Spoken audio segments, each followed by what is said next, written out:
Hi, everybody. Graham here. What follows is a Tap Tap Concede mini episode that we produced for the Commander Legends pre-release. PPR was brought to you by Wizards of the Coast, but Tap Tap Concede continues to come your way courtesy of our good friends at Card Kingdom. Check out cardkingdom.com/LRR for your Magic card needs, and of course, by your kind support of our Patreon at patreon.com/loadingreadyrun. Tap Tap Concede is going to take a 1 or 2, hopefully 1, but possibly 2-week hiatus while we stage our annual charity fundraising marathon, Desert Bus for Hope, in support of the Child's Play charity. For more information on that, check out desertbus.org or watch the show at twitch.tv/desertbus starting Friday, November 13th at 10 a.m. Pacific Time. Thank you.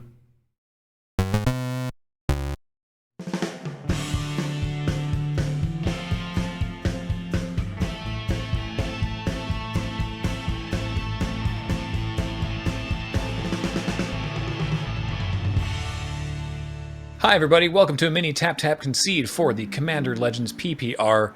Pleased to have you with us. My name is Graham, and joining me today we have Gavin Verhey back again, Senior Designer for Magic at Wizards of the Coast, and Lead Designer for Commander Legends. So very excited to talk about some of this. And also here is Jeremy Petter, who for many years was in a bunch of our Magic content, the earlier seasons of Friday nights, and hasn't been as regular of late, but still, you still show up to, play Magic, run a D&D campaign now and again. And Jeremy is here for reasons that we're going to learn, actually, momentarily.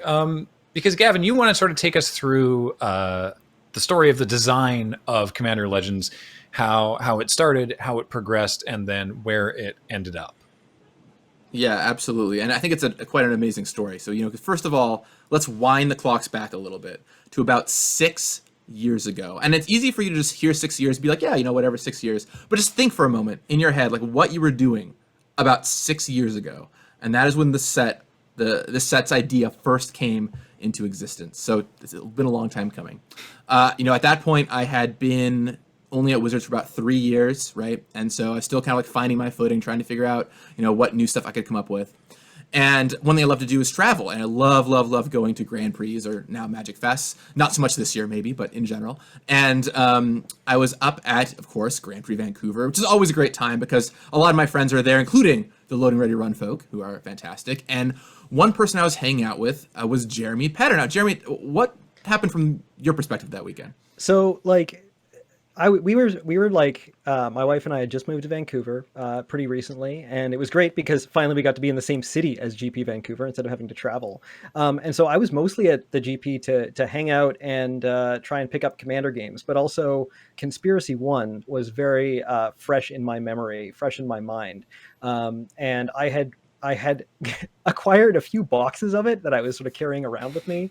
I had one in my bag the entire time at the GP and just trying to get pick up drafts of Conspiracy going, because I really thought the Conspiracy was just this fantastic new invention. When I heard draft and then into a multiplayer game, I was like, how's that going to work? Because from playing Commander, right? That Commander games, a lot of the time, someone gets something going, they're like, but I'm not going to attack this time because I don't want to bug anyone. I don't want to rock the boat or anything.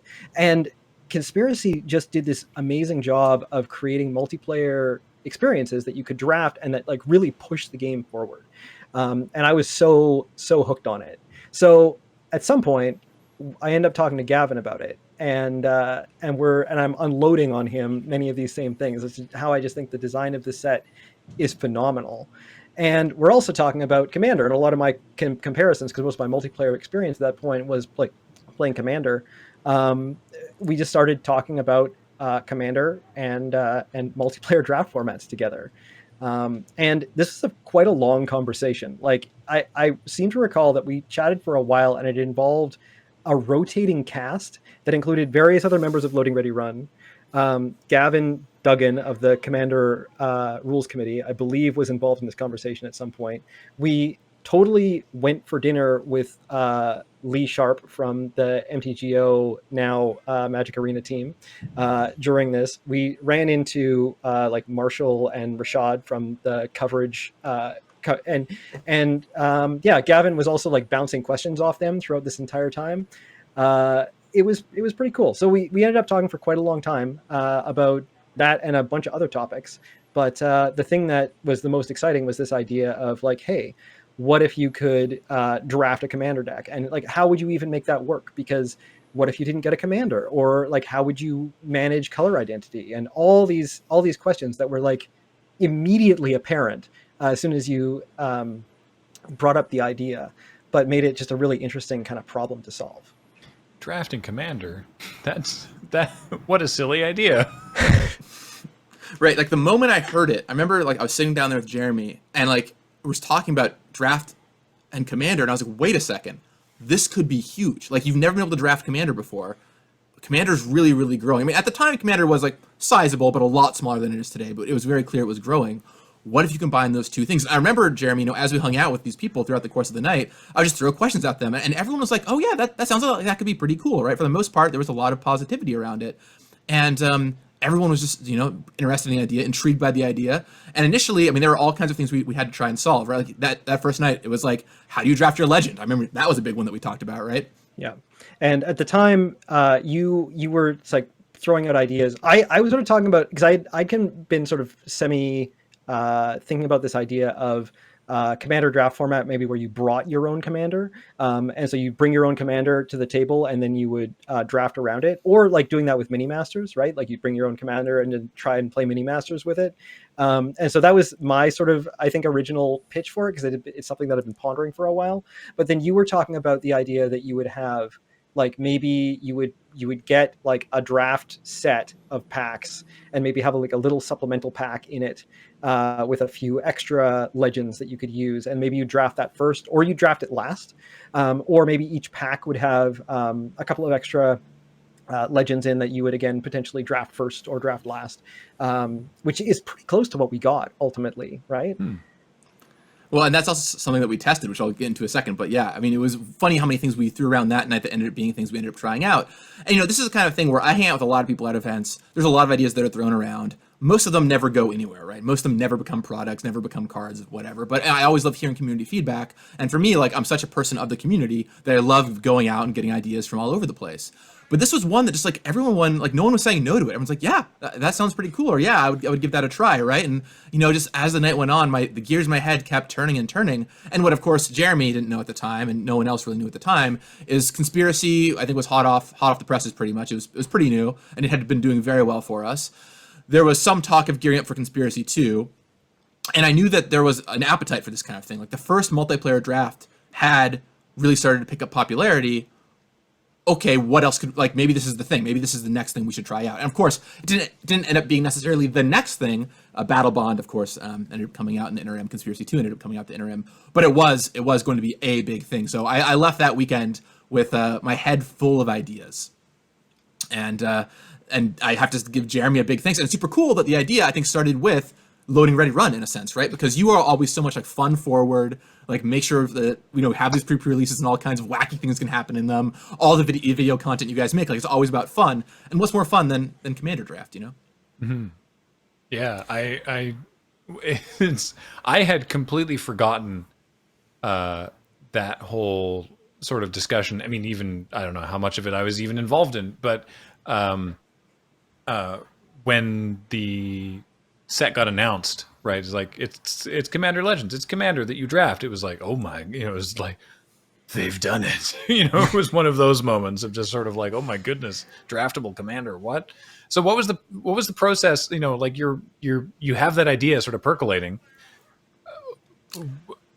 That was 6 years. What happened? Yeah, right. So Sunday nights when all this is going down, right? This is all happening. Me, Jeremy, other folks around just chatting about it Sunday night. And I think I was only actually up there for Sunday too, so I'm so glad that I went up. Anyway, so I drive back down to Seattle, and I go into work the very next day, and it's still like hot on my mind. I'm like super excited about it. And Ethan Fleischer and Sean Main are both sat next to me at the time. and Sean was the lead designer of Conspiracy. And I was like, okay, in my head, I'm like, okay, well, it's been vetted through like random people at the Grand Prix, or not random people, but people at the Grand Prix. Now let's see what designers think, right? And I pitched it to them with a little bit of trepidation, and they also were both just like, yeah, I don't know, sounds really cool, right? We keep making these fixed decks. What if we did more than that? And so it was at that moment that I was like, okay, let me start working on it. But the thing is, it wasn't like I had assigned time to work on this prototype. It was just like in my free time, I would just like, clatter away at it. And maybe like 4 or 6 months later, it was quite a few number of months. After just, building a file, adding cards into the file, thinking about how it could work, I sat down for my first ever prototype playtest. And it was with Ethan Fleischer and Sean Main, as well as someone named James Hada, who's no longer at Wizards, but was really great to work with while he was there. And the initial version of it was actually just like how Jeremy and I had talked about, where when you opened your pack, you would have 4 legends at the front of your pack, and then you took out those 4 legends, and you drafted those 4 legends before you drafted the rest of the pack. So every pack had like a mini legend draft round, if that made sense, which kind of like set the tone for everything that goes forward. And Jeremy, we talked about something like that, right, in our initial discussions? Yeah. I mean, I think again, it was like whether it was like in the pack, which seemed like it would be like multiple legend draft rounds, or again, it was like a separate pack, but it would have to be like packaged in a like the idea of like buying a draft set as a box that came with an extra pack of legends in it was, I think, where we were like largely talking about it at the time. But again, very similar to that. Can I also just ask, like, what, when you say like you built a card file, was that mostly like original cards that you were sort of designing for the set, or was that more like a cube? Totally, yeah. So whenever I'm going to prototype something like this, the first thing I do is I'm like, I don't need new designs, probably, unless like they have to be there for some like structural reason. Just like, I just want to try it out, the quick and dirty version. Like, what is just the proof of concept, does this work? So I built the file entirely out of existing cards, and it was like 400 or something cards, and it was like, yeah, when I talk like quick and dirty design file, like the colors weren't balanced, I don't think the rarities were right, it was just like total nonsense, right? But just like, can I get cards in here they'll make it feel like Commander? And I mean, I could have probably done it in a couple weeks if I just like really dedicated myself to it. It wouldn't have taken too long. But like, once again, it was on top of all my other projects, and like I only have so much time, and also, I mean, no one was asking for it, right? So it's the kind of thing where, well, do I spend time working on all the projects that I'm still new at Wizards and I'm literally tasked on doing, or do I like invest a ton of time into this bonus thing? But just, over the occasional lunch break, or when I had time, I would just start building it out to get to this initial proof of concept file. Does that answer your question well, Jeremy? Yeah, for sure. Cool. Just always Awesome. curious how those things kind of get made. Yeah, it was clear that I had. It was clear that it was a little rough because I think 3 of us drafted blue-green variants, which I know, blue-green. But I had like a Maelstrom Wanderer deck that was totally awesome. But we drafted, and at the end of the draft, like we all looked around at each other and we're like, well, clearly like what we just played is not perfect, but this really has some legs. Like this could really go somewhere. And that was really huge for me because once again, like at that time, I was still like a relatively junior designer. I had never like created a product from scratch, and this could be really huge for me. And getting Sean's approval, especially, given that Sean was the one who had lead designed Conspiracy 1 and was on the path of lead designing Conspiracy 2, was like, okay, if Sean likes this, I might really have a chance. And so I went back and I just kept hammering on it and tried to get it from like this weird hodgepodge thing I'd thrown together to being more of a solidified format. Is there, oh, go ahead, yeah. Is there like something from that original version that kind of maintained all the way through? Something that like Cascade, for example, was Cascade something that you were like, oh, okay, we'll try this out in the original, in the first alpha version, and it kind of moved all the way through? Anything like that? Yeah, well, so as far as like mechanics go, the original prototype versions were just like anything and everything, like a Horizons or a Master set, like anything goes. Just because I wanted to get like the quick and dirty version of it. And actually my original pitch was a lot more like a Master set where any mechanics could be in, but not to fast forward. But what we found eventually was that there's enough complexity just from drafting Commander. Like you're already drafting a 4-player draft format. You don't need 40 mechanics running around because you're already going to have tons to think about. The draft, speaking as someone who's now done it, the draft is a lot. Right. There's plenty there to think about without worrying about if your retrace card can also, amplify or something. Yeah. So, so the thing that I think made it most of the way through, though, was although we ended up trying out a lot of different versions of the gameplay rules, like your initial deck size and life total and all that stuff, like in testing, we tried a bunch of that stuff. My initial guess was actually what we ended up with. My initial guess was 60 cards, singleton rule doesn't apply, and Commander color identity rules. And we ended up trying out during playtesting after the set got greenlit, which we'll get to in a second, like all the different iterations of that, like 80 card decks, 100 card decks, 40 card decks, singleton rule, no Commander color identity. Well, we tried all that stuff out, and eventually we came back to like the core I originally had, which is a little gratifying to say. I gotta admit that I got it right there. But yeah, so, we kept iterating, trying it out, and then eventually I was like, it's like when you're playing a video game, right? You're like slowly beating all these mini bosses and getting more and more people on your side, and you're like bringing new people into your play test, and they're getting excited about it. And eventually it was like, here's the big day, right? I'm gonna go in, I'm gonna do a play test with Aaron Forsyth and Mark Gottlieb, who was my design manager boss at the time, and Mark Globus, who was like he's no longer at Wizards, but he was the guy that basically greenlit products, right? It's like, if we were going to do a product, he's the guy that would help make it happen, or one of the people that would greenlight the product. And we all played it. And I remember, like, Aaron, of course, being the master he is, like, drafted this absurd deck where he, like, Flame Tongue Kavu'd all of our creatures, and, like, it was super strong. And I got mana screwed. But, despite the fact that that all this happened, like, we finished the draft, and they're like, yeah, we think this has legs. There's something really cool here, like, something really powerful here. But also, they were like, we just don't have anywhere on the calendar for it right now. Like, there's nowhere upcoming that makes sense to release this. Like, Conspiracy 2 is coming down the pike. I think maybe by that point we had greenlit Battle Bond, and like it was in the very early stages. Maybe we'll do Battle Bond, right? And so it's like, well, we love it. We're just gonna backburner it for now. And it was a very mixed reaction, because like on one hand, awesome, like the bosses love my thing, or on the other hand, will this thing ever come out, right? I've put all this time into it, and now is anything going to ever come from it?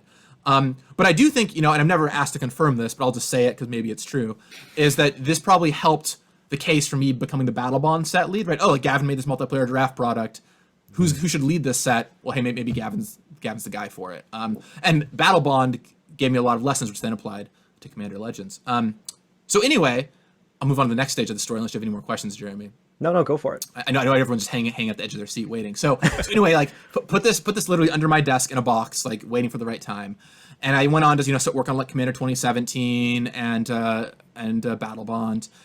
And then eventually we had what was called the R&D hackathon. And if you've been following along to Rosewater's articles, this is kind of an infamous event because it gave us a number of products. And the goal was basically 2 weeks where we got tiny little teams to work on products. Because this was a point where it's like, okay, we've run through all the products that we're coming out with. We've released Conspiracy twice. We've made Battle Bond. Now we need something new. And it was, hey, get these tiny product teams and come up with the best things you can. And a lot of things came out of this. Jumpstart came out of this, which is awesome if you got the chance to play it. Super Love fun. Jumpstart. Modern Horizons came out of this, which, as we all know, is a huge deal. And then a product that I pitched, I was like, okay, wait a second. I know what I'm pitching for this, because basically everyone loved it before. People should still love it now. I'm going to pitch Commander Legends. And I pitched it, and we spent 2 weeks iterating. And it was I'll admit, it almost felt a little unfair, because it was like everyone else was starting from square zero, and I literally, like, day one, pulled out a prototype from under my desk, like, hey guys, let's start playtesting with this, because I have this ready to go, right? But that was like our first, where we really started iterating on like designing new cards, because up until that point I hadn't made anything new for the set. And that's where we started to figure out some of the glue that Jeremy was talking about in those initial meetings. And what we've discovered very, very quickly was that partner would be the glue that kind of held this format together. Because when you're drafting, you have this problem where, like, let's say you draft a blue-red legend, and then you want to move into blue-green later on. Well, like, that's so hard to do because you have to draft a literal blue-green legend to make it happen. Where partner, if you draft a blue legend, any green partner will get you into the combination that you want. And that was like this huge revelatory moment. And by the end of the 2-week hackathon process, we had a really great prototype. We had even narrowed down on a bunch of the mechanics we wanted, like partner, and we presented it, and everyone loved it. They're like, this is a home run. We should clearly do this. Commander's even bigger than it was a few years ago, and let's make it happen. And so that was kind of stage 2, as it were. And so, after probably, 4 years, maybe 3 years, probably about 3 years, this product had finally gotten greenlit. It was a very, very long path there. So during that sort of stage of things, obviously this hackathon was just incredibly fruitful. So I'm actually still curious as to whether anything else is going to come out of that hackathon that we're going to see down the road, or if it's done giving to us. I can answer that one, which is from that hackathon. No, I think we've done all the stuff from that hackathon pretty much. But we have had other hackathons since, and maybe someday you'll hear about all the products that came out of those. Although I will say too that one thing that we're also very aware of is, like, we have made a lot of really awesome stuff in the past few years. Right, we've got Commander Legends coming out now. Battle Bond came out. all so much great stuff, Modern Horizons. But people also like want sequels to these things at some point, right? Like, there's a lot of demand for Battle Bond 2. And I'm sure now it'll be like, when's Commander Legends 2 coming out? And when is Modern Horizons 2 have already announced, right? And of course, in the back of everyone's head, when is Conspiracy 3 gonna happen? And so, like, fortunately, like, we do need new stuff still, but also we've got a great stable of old things people would love for us to go back to. And I know, like, I personally would love to do Battle Bond 2. I've been telling everyone for ages, Battle Bond 2 Winter Sports Edition, like that's what I've been waiting for. We get out your Goblin Snowman. And and of course, Commander Legends 2 is very much a thing I want to create. Yeah. What was your other question, Jeremy? Sorry. My other question was just like, so in that process of vetting through these different mechanics for making color identity work, and obviously you need mechanics that drive the game forward as well, like in Conspiracy before. Was there anything that you can talk about that might have been left on the cutting room floor that's like the almost alternate universe version of Commander Legends that we might have gotten to solve one of those problems? Yeah, it's funny. Actually, I was looking through some photos on my phone from years and years ago the other day, just like trying to remember all this stuff. But Lieutenant was a mechanic that we looked at a lot. Lieutenant is a mechanic where their creature gets better if you control your commander, which made a lot of sense for this format because you're going to have your commander in play a lot of the time. That was a big one that we looked at. And actually, that ended up making it into the file, once we went a little further, in a new form called Advocate. And Advocate was this mechanic where it would be on creatures or other permanents. It would be on permanents. And it would say, whenever your commander enters the battlefield or attacks, do things. So, for example, it might say, Advocate, whenever your commander enters the battlefield or attacks, make a 1/1/1 token. And the idea was it would reward you for playing your commander and then attacking with your commander. And we tried that in the set for a very long time, which was like a riff on Lieutenant. Is that where Endless Atlas came from? Is that the card, the one from the Brawl precons that has basically that mechanic? Tome of Legends, maybe from the I think Brawl that's the one. precons? I think that's the one. Yeah. It might have been inspired by that mechanic. Yeah, we thought Advocate was really cool, but what we quickly learned is, Commander is already advantaged toward low mana cost commanders. Like if you look at some really powerful traditionally commanders, or even the ones in this very set, 3 mana cost commanders, 4 mana cost commanders are already really, really strong to have around. Whereas what we really wanted to do is make stuff that would be good to make the 7-8 mana cost commanders a little bit better. And especially with partner running around, Advocate was just so much better with the partners at 3 and 4 mana than it was with the commanders at like 6 mana. So Advocate ended up getting cut from the set after handed it off. But we tried that. Another one of my favorite mechanics that we ended up cutting was a mechanic called Bribe, which was really fun. And this card, Bribe mechanic stuck around on this card. It's a red sorcery that costs 5 mana. All I remember is it was called like Bribe Axe of Doom in playtesting. It's something Explosion. I'm sure that our wonderful card selector will put it up here on the screen after they find it. Explosion of Riches, maybe. Anyway, the Bribe mechanic worked like this. You would play the effect and it would do something once, and then any number of your opponents could draw a card. And for everyone that drew a card, you did the effect again. There it is, Explosion of Riches. So it's like, yeah, no problem. Just draw the card. It'll be great. Yeah. And this is the mechanic ended up dying, but this card was too fun. So with Explosion of Riches, you draw a card, and then everyone else can draw a card, no problem. And then Explosion of Riches deals 5 damage to a random player for every card that was drawn this way. So just draw the card. It's not going to hit you probably, right? Like, I wouldn't worry about it, Jeremy. Like, there's no way this card is going to hit you. This card is just too much fun. It's just too much fun. And there's nothing like more like griefer satisfying than like one player opting out of drawing the card and then getting hit repeatedly by everyone else's card draws with this spell. So those are some mechanics that didn't make it. We did try a bunch of other returning mechanics, of course. But ultimately we stuck with these ones. And the reasons we ended up with these 4 were Partner, glue that holds the set together. Monarch, makes people attack. Like, this is great for incentivizing attacking. And fun fact about Monarch actually is I was trying to figure out what set the mechanic needed. And this was after Sean Main had left the company. And I went down to California and was hanging out with Sean Main for the weekend. And I just like asked him at one point, like, hey, Sean, what's your favorite mechanic for multiplayer? And without missing a beat, he was like, Monarch. And in my head, I was like, oh my gosh, of course Monarch has to go in this set. So I came back to the office. So it's funny that Sean inspired putting Monarch in the set after he had left. And then there is Encore, which is the new mechanic. Mm-hmm. And Encore is there to be a mana sink late in the game. Like if you pull up Kinsbale Courier, for example, Encore is a mechanic that's really great late in the game because it shows up on commons and they're like really simple, like little commons that do their thing. But then later in the game, they give you like a big splashy effect, which is totally awesome. They give you that kind of like over-the-top commander feel.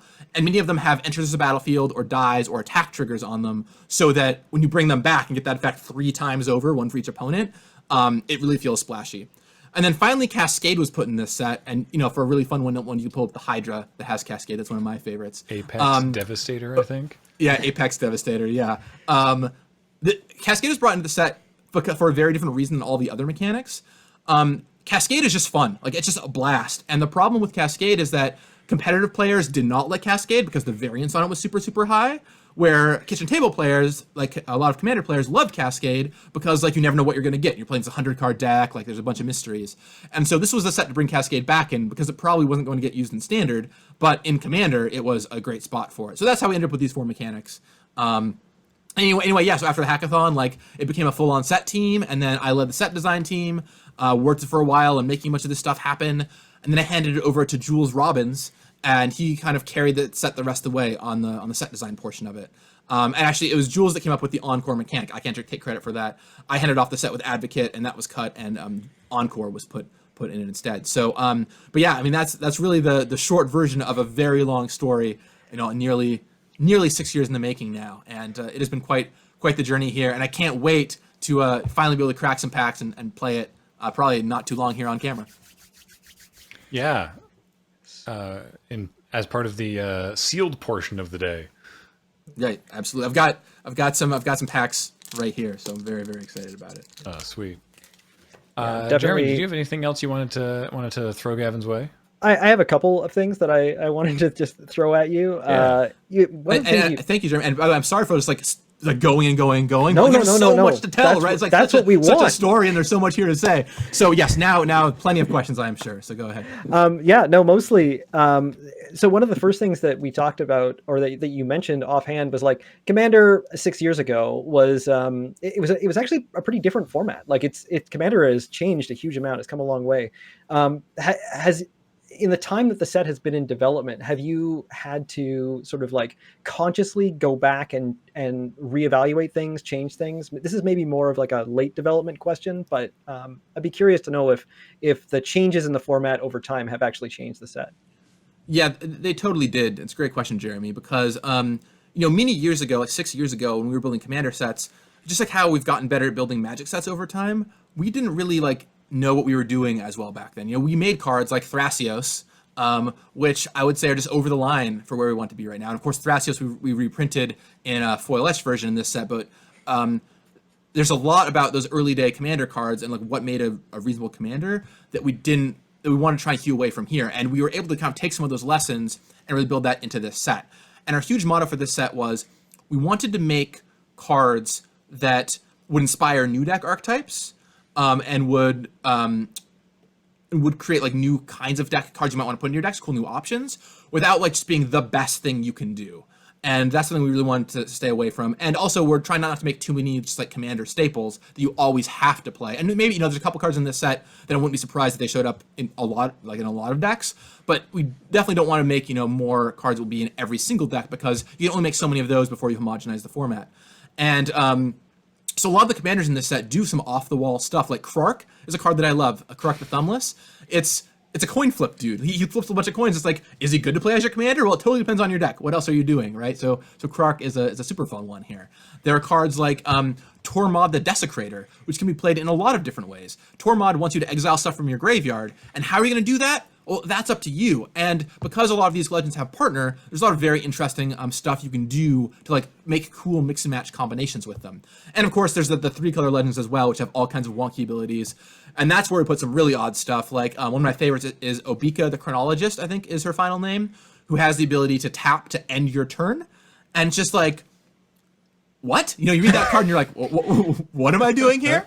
But then you start thinking about all the combinations you can pull with it, right? And in the set alone, it's amazing with the Encore mechanic, because you Encore to bring all your stuff back, you attack, and you end your own turn, and the tokens never get sacrificed, right? And that's one of the many, many great ways you can use this card. But of course, if you're building your own deck, there's all kinds of stuff you can use. Like anything that says you lose the game at the end of the turn, by the way. Obeka, just like, no, you're good. Just take another turn. Don't worry about casting Final Fortune and losing the game at the end of the turn. So, yeah, there's all kinds of fun to build around stuff. And we really leaned into the do more unique things as opposed to just like generic value things with this set. When I sat down to do the draft, the full spoiler had not been, like the full set was not yet released. In fact, when we're recording this, the full set isn't even out. But so we sat down and had the booster box there, and I've been keeping up, roughly speaking, on the preview cards as they were coming out, and I was like, oh, there's a lot of legendary creatures. And I read the back of the box, and it's like 70 legendary creatures,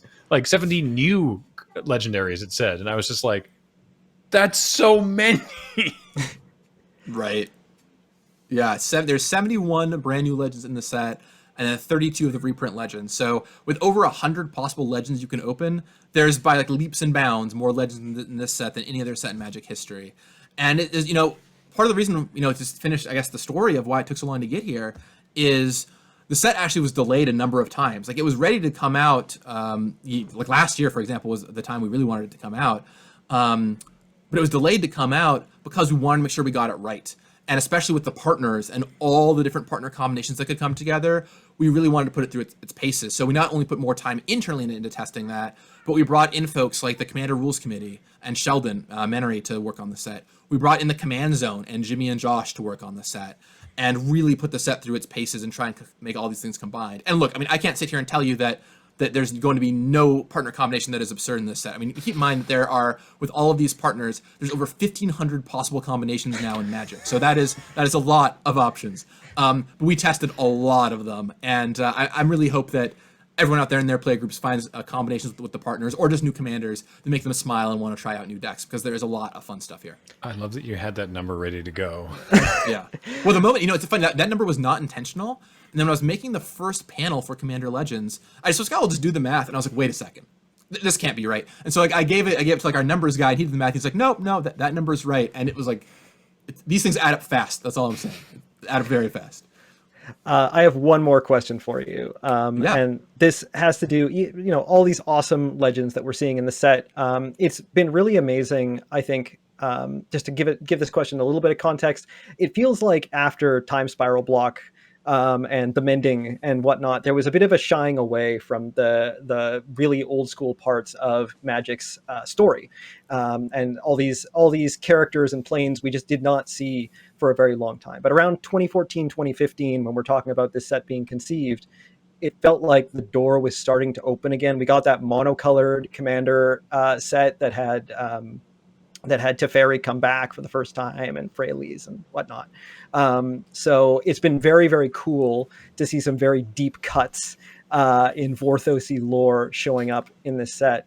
Is there a character that you are most proud of bringing back in this set? And is there one that you really, really wanted to, but just weren't quite able to do? Yeah, I definitely have answers for this. So first of all, I'll say that thank you for noticing that. I'm a huge flavor goob myself, and I've been playing this game for, I can't believe I'm going to say this, almost 20 years now, which is wild to me considering I started when I was 10 years old. And it means so much to me, and all these old characters mean so much to me, that with Commander Legends, I really wanted to do this, and the Commander decks had kind of led the groundwork for it. And I was so glad to get to work with people like Ethan Fleischer and Kelly Diggs, so big shout out to them for helping figure out the numerous great legends we could put here. So there's a lot of deep cuts. One of my favorites that got into the set is Jared Carthelian, who's a character from the 1994-1995 Armada Shadowlands comics. There he is right there, Jared Carthelian. Oh, wow. Check this guy out. He is, the art even looks like it's kind of out of that comic book era, which is pretty cool, except updated.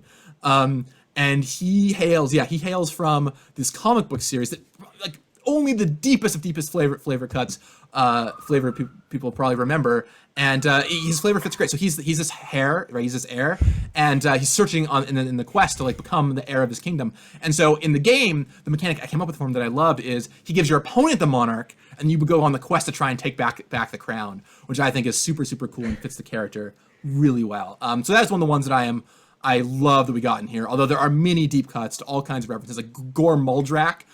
Another one that I love. Gore Muldrak is, of course, as we all know, from the flavor text of Amphin Cutthroat and Amphin Pathfinder, who talks about the Salamander Uprising.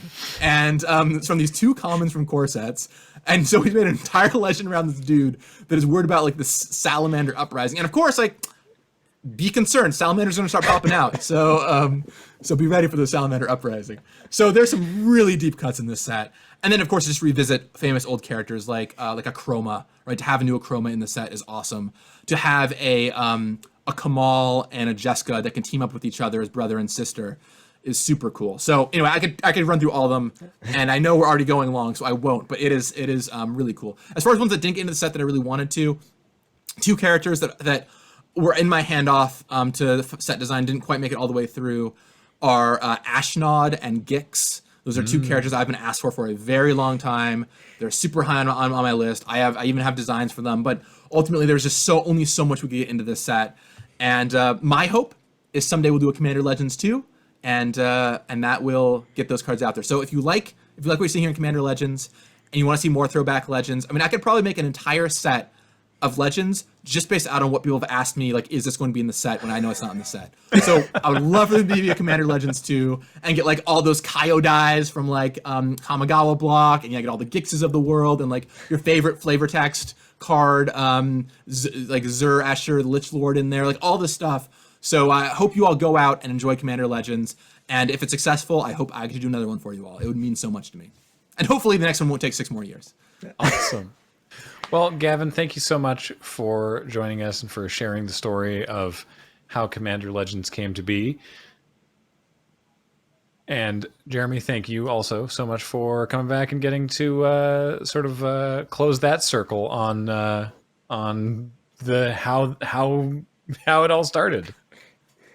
Well, thank you for having me on, Graham. And I just want to say big thanks to Loading Ready Run, because you've helped grow this kind of gameplay so much. Like, I know it's not Canlander Legend, so it's not like a perfect set for you, but like you've helped grow the multiplayer Commander style of gameplay so well. So big thanks to you for all the hard work you've done, and to everyone on the team for helping make this thing a reality. That means a huge amount. So really appreciate 100%. it. And if suddenly you're inspired, Canlander Legends. There you go. Yeah. I've got ideas, Jared. We'll be waiting 6 years from now.